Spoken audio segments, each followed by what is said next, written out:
कसे आहात सगळे? मजेत ना? गप्पाघरमध्ये तुमचं मनापासून स्वागत आहे.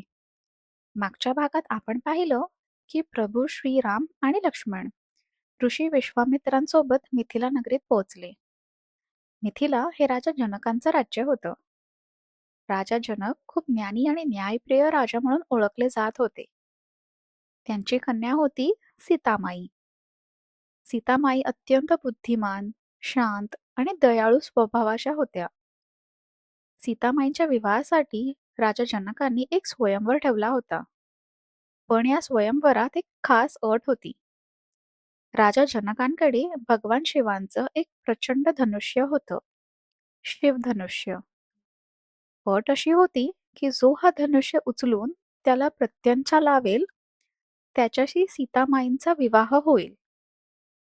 खूप राजे आणि पराक्रमी योद्धा त्या स्वयंवरात आले.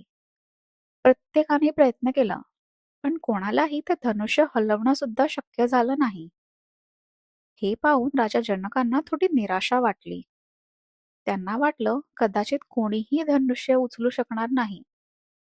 तेवढ्यात ऋषी विश्वामित्रांनी प्रभू श्रीरामांना पुढे जाण्यास सांगितले.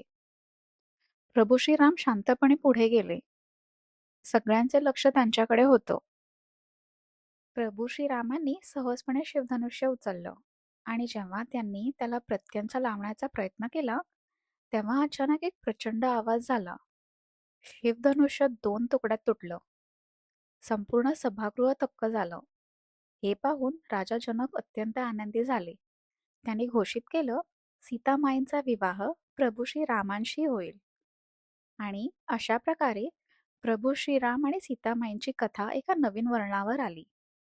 पुढच्या भागात आपण पाहणार आहोत प्रभू श्रीराम आणि सीतामाईंचा भव्य विवाह.